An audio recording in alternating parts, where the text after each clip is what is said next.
Hello, hello, and welcome to Out of Curiosity with Mz.ChiGurl. And I'm your host, Mz.ChiGurl. Hi, guys. How are you doing? I hope we are all doing well because I'm telling you, I've been going through it. Last week I had technical issues with my camera. It actually broke. I had to get another one.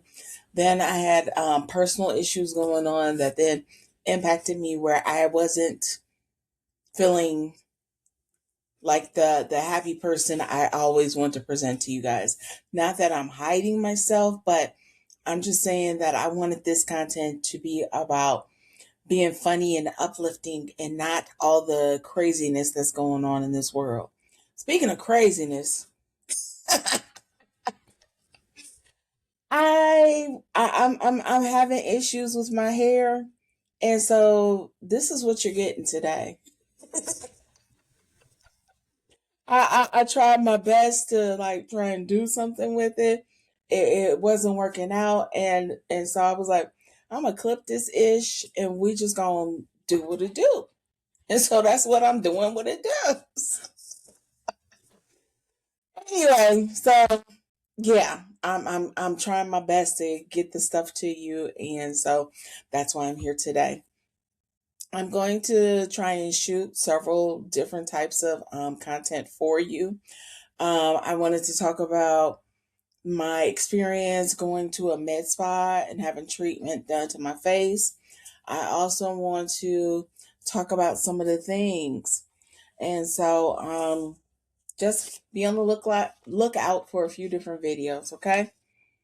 All right. So the first thing I wanted to go over is some of the shows that I've been watching.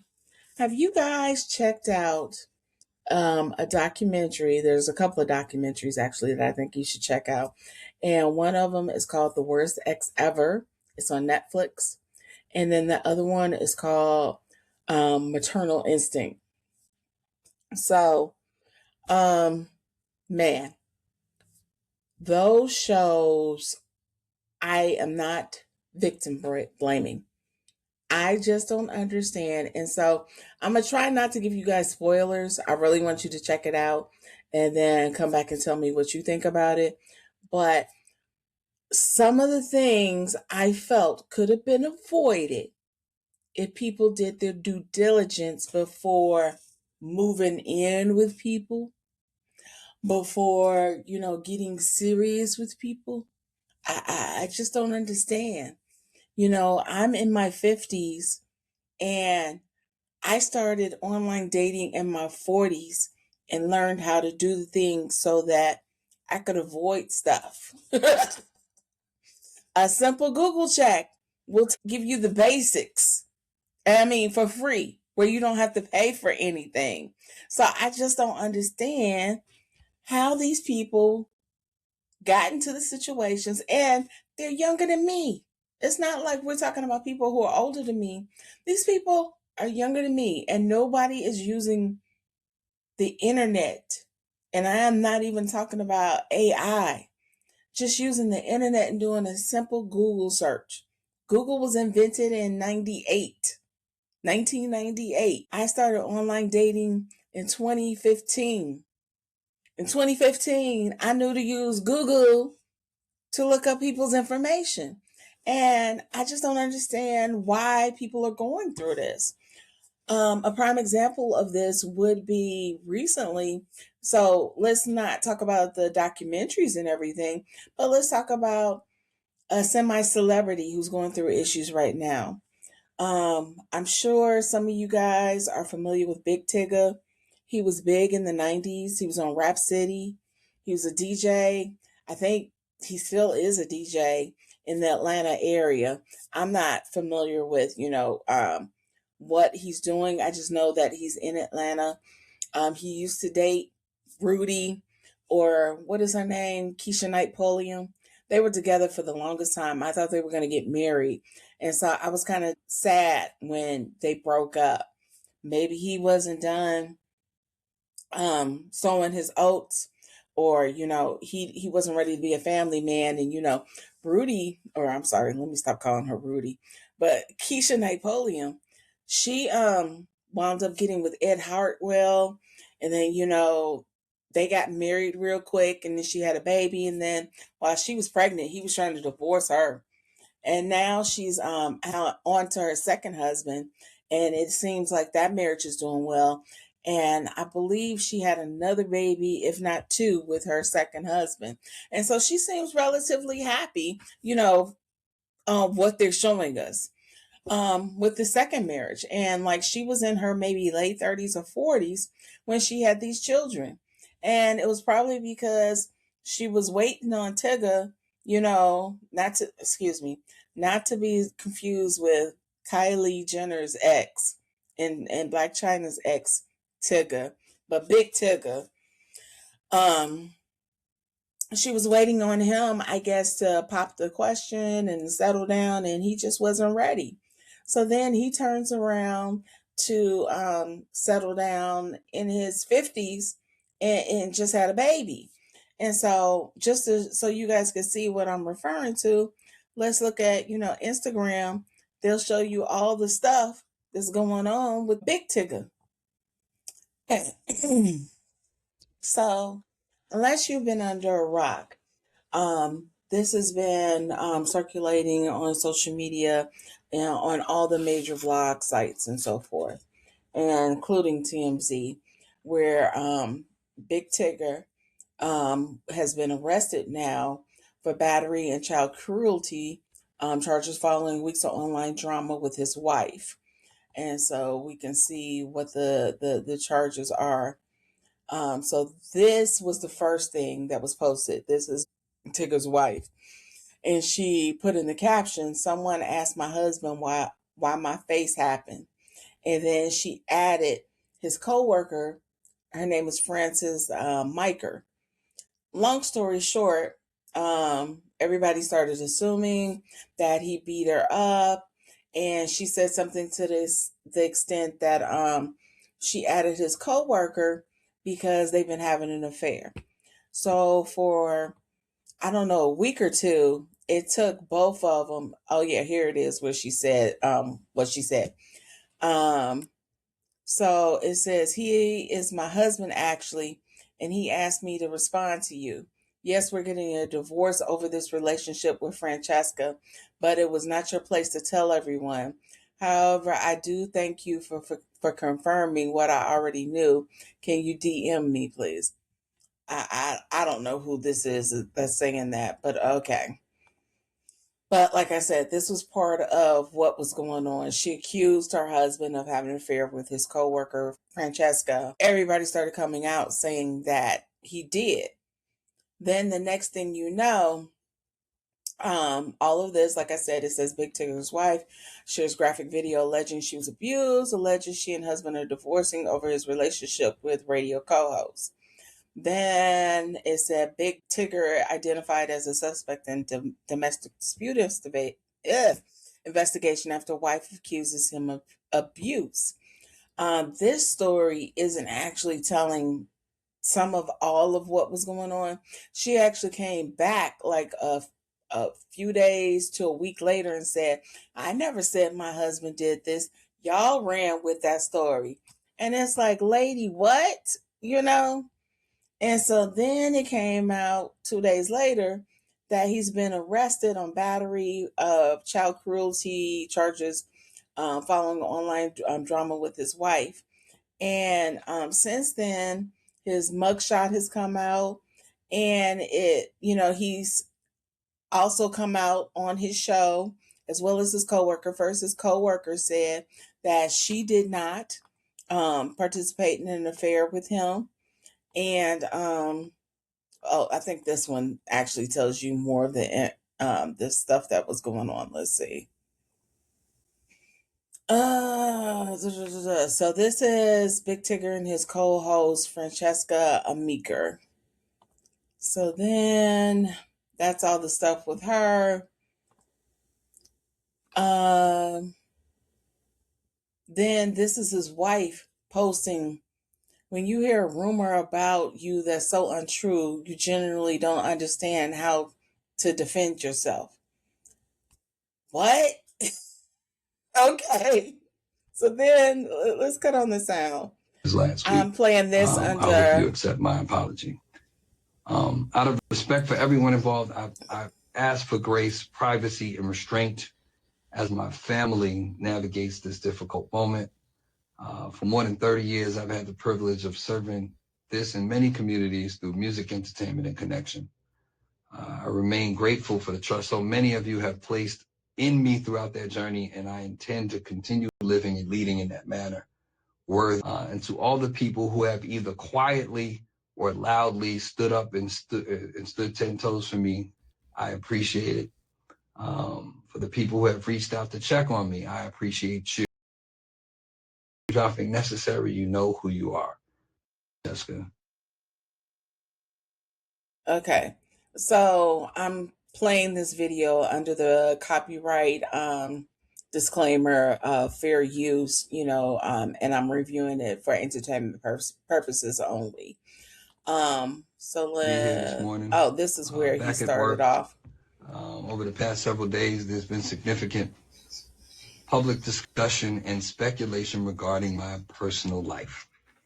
I understand this can happen being a public person. I've been doing radio now 32 years and television for 29. I appreciate first and foremost the support and concern that so many people have shown. I want to say categorically, these allegations and accusations that have been circulating about me are false. And so he was arrested following this update on his show. And after the arrest, he's been bonded out or whatever. And he still says the same thing, that he denies the charges and that is not true. So what's funny is if you go to the comment section of a lot of these stories, they're talking about his wife and how she had a child prior to him, a previous relationship, and how her child is on the missing children's list and she's been missing for 7 years.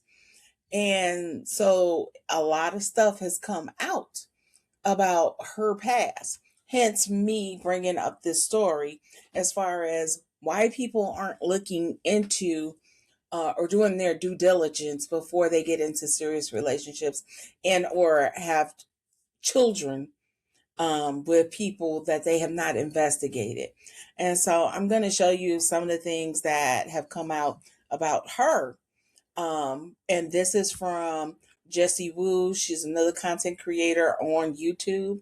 And so again, I'm going to use her information under fair use. Let me stop and pull that up.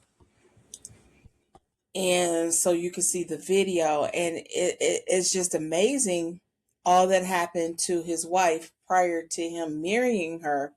And I don't know if I was in his shoes and I knew this about her previous relationship, I don't know if I would have married her. I mean, I'm assuming, and this is just me assuming because I don't know, that he probably got her pregnant, then decided to marry her. I mean, that's not the way it usually goes, but that's the norm in these days and times. And so I don't know for sure, but I'm just assuming that's what he did, especially since he waited until he was 50 to become a father. Let me pull up the video. And so this Tigger spoke in his video online or on his show about how people were defending him. And so Jessie Woo, I guess, is actually a Big Tigger supporter. And she is not victim blaming, but she said that she's known him for years and she just couldn't see it. And a lot of people say that when it comes to TV. And so, she's not, how can I say, 10 toes down with him, but she did pull up some information that surfaced because people started investigating his wife and her background. And so here's something for you guys to listen to as well. Again, this is Jessie Wu, another content creator who is on YouTube. And the name of her video, which I will add to the description in my video, is called Who TF Did Big Tigger Marry? And so I queued it up to the point where, like I said, she has a child from a previous relationship, and this person, their child is missing. So he was asked to come on to a radio show to talk about his child only and not Big Tigger and his ex. But he's discussing his experience with the ex and how, what they went through with their child. So here we go. He says that he believes that Alicia knows exactly where their daughter is. Coming up next, y'all, we've got Darrell Williams. He's about to call in and give us his version of the story as it pertains to his daughter, who has been missing since 2019. And of course, this is the daughter he shares with Alicia Brown, who is now married to Big Tigger. This is more than a viral story, y'all. This is about a missing child, and we're going to talk to the dad. We've got him on the line. Mr. Darrell Williams, you there? Okay, there we are. Darrell, can you hear us? Yes, I'm here. There we go. How you doing, man? Good afternoon. Hi, how are you? How are you all? We're great, and thanks for taking the time to be with us today. Yeah, thank you so much. Thank you for having me. Of course. Now, a lot of people are just learning about Aaliyah Brown, who is the daughter of Darrell. Let me make sure I have that correct. Is her last name Brown legally, Darrell? I don't want to misspeak. Yeah. Okay. So a lot of people are now learning about Aaliyah Brown, who is the daughter of Darrell Williams, because of the current headlines involving her mom, Alicia Brown, who is married to Big Tigger.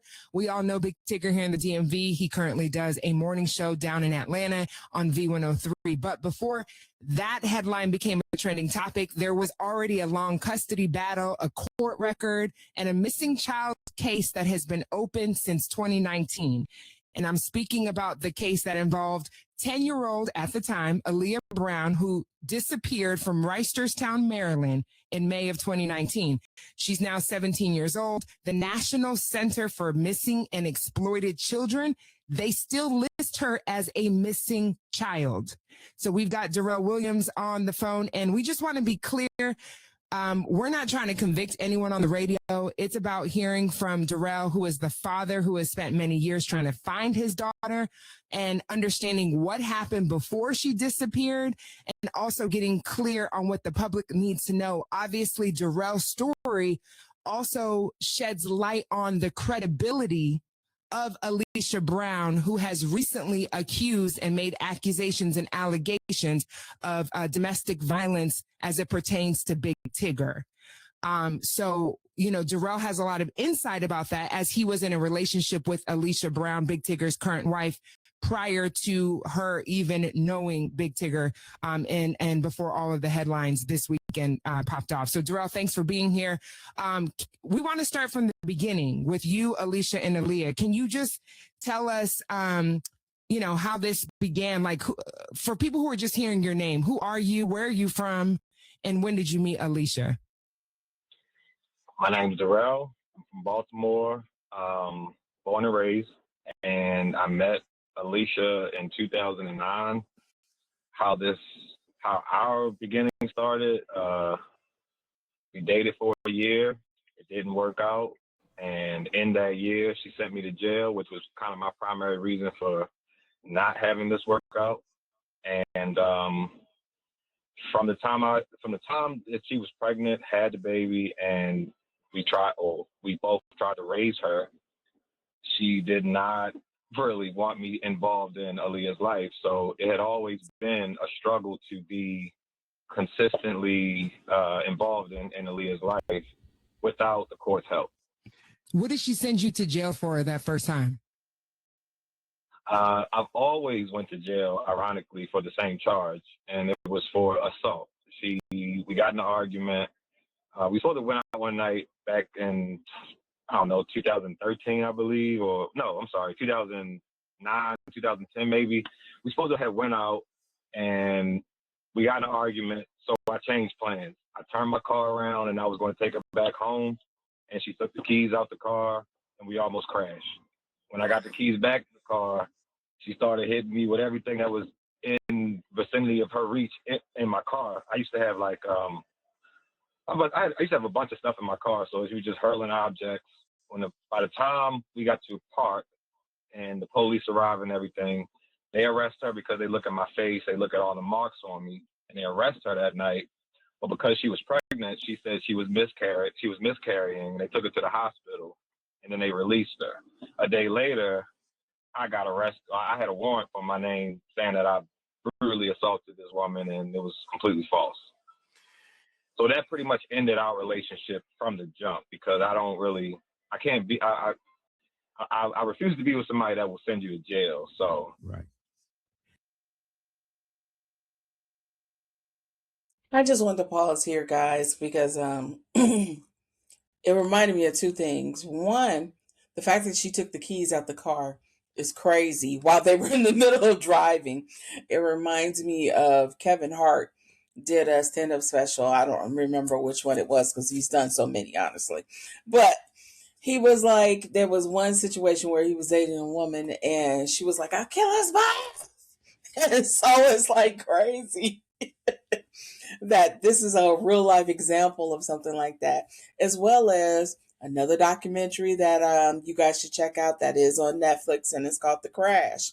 The person from that documentary is in jail right now, and she recently appealed for parole because I believe she may have been sent to jail for life. And it was recently denied, as recent as today or yesterday, I believe. So I just wanted to throw that in because I'm like listening to this like, wow. All right, here we go. And from what I understand about this case, that one assault charge then followed you and kind of snowballed into this long odyssey of what your life has become. Am I correct in assuming that? all right. So please, for everybody listening, educate yourself on the legal system, because you'll have a bunch of attorneys when you are in trouble or need help. You'll have a bunch of attorneys that'll want to help you, but really they just want to get you.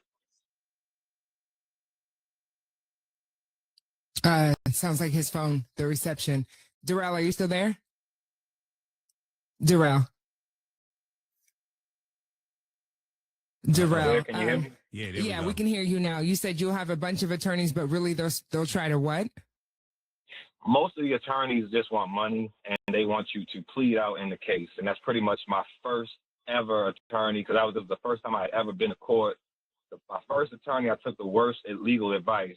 Even though I wasn't convicted of anything, it was a probation before judgment. Mm-hmm. That does follow you, because once the case is resolved and let's say the same person says something again, they look at that as if you had some sort of incident before, so it's more likely than not that something occurred now.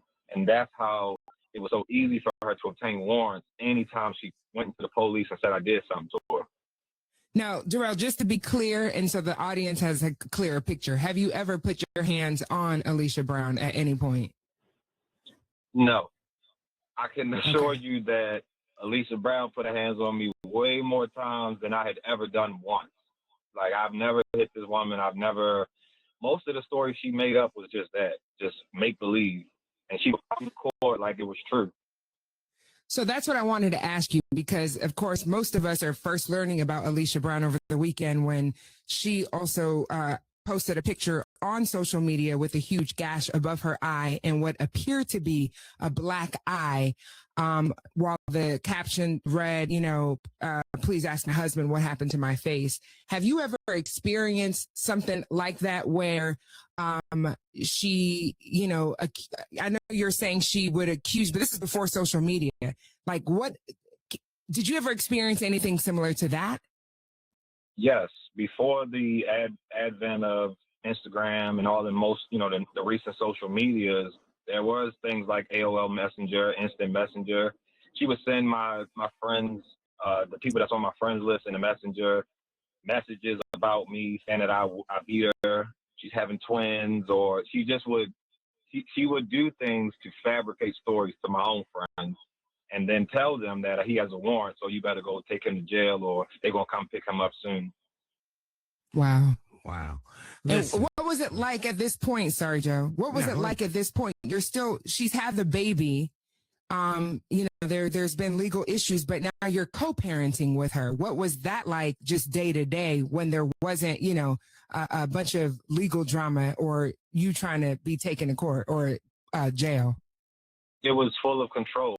It was, when I say jump, you ask how high, or I'm going to send you to jail or not send you to jail, but I'm going to tell them to come and pick you if you piss me off. So how was it? It was completely tumultuous. I had so much problems trying to establish just consistent, visits or just overnight. Just being a part of my daughter's life was just not something that she wanted me to be or wanted for my daughter. We're talking to Darrell Williams. He's the father of Aaliyah Brown, who's been missing since 2019. When we come back, we're going to get into the custody battle. Also, the 2014 casino incident where your daughter was left in a freezing cold car for 8 hours. And I want you to explain what happened legally when the police pulled up on that car and rescued your daughter. When we come back, we've got more with Darrell Williams on the Nina and Joe Afternoon Show on the phone. And he is the father of. Okay, so I'm going to stop it there and talk about that as well. So it turns out that she actually went to a casino, I want to say New Year's Day or the day after New Year's, and she left her daughter in the car with blankets up around the windows while she went into the casino to assumedly gamble. And so what's funny about this is that I don't know if this is the story that I heard about. I don't know if this is a common thing, but I remember hearing a story about this. So I don't know if it was her or not, but this made national news. Okay, here's the news story.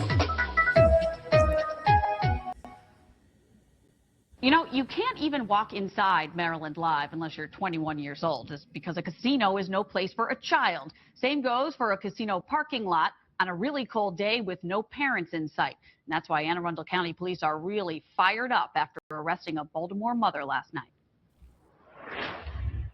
It was a dangerous and illegal gamble that 24-year-old Alicia Denise Brown took on New Year's Eve, one that landed her in handcuffs. The Baltimore mother left her 4-year-old daughter alone in the car all day at the Maryland Live Casino in Hanover. A visibly angry Lieutenant T.J. Smith told reporters. Parental selfishness, absolute stupidity, just a reckless abandonment.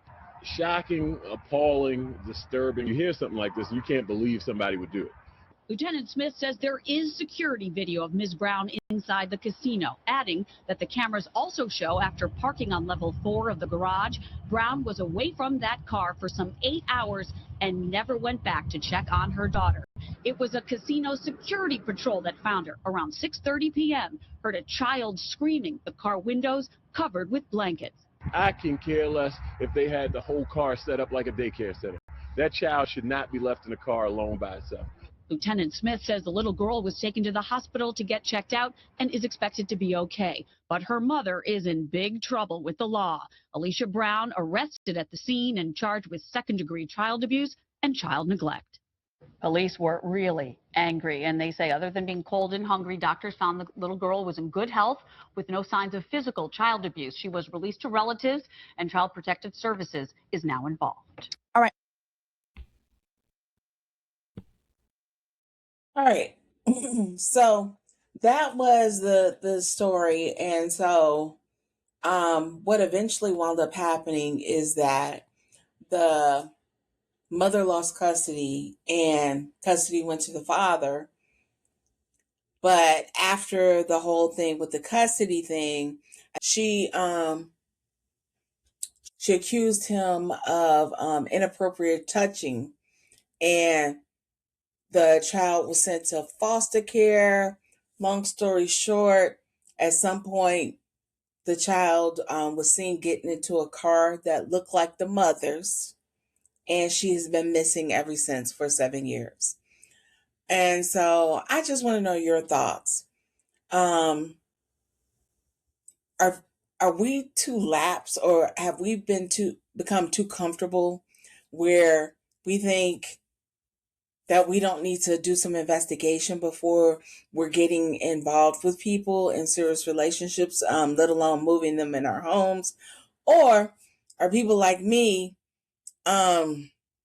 just paranoid and doing the most and afraid to get in relationships because I have never been married? And honestly, I stopped the online dating, I want to say 3 years ago, because frankly, it was scaring me. I was doing the due diligence when I was talking to people, and I kept finding out they were married. And then if they weren't married, they were into some kinky stuff. And I just wasn't for it. So I just want to know your thoughts. Let's have a conversation in the comments. Send me, your response or your thoughts about this whole situation. Let me know if you watched any of the documentaries that I suggested, such as The Worst Ex, again on Netflix, and then Maternal Instinct, which was also on Netflix, and The Crash was on Netflix. So if you're looking for something to watch this weekend and you maybe want to catch up and then come back to my video, you now have 3 documentaries you can watch, and tell me your thoughts about their situations and whether or not due diligence is needed before proceeding in a relationship. Don't forget to like and subscribe this video, and thanks for joining me. All right, I'll talk to you guys later.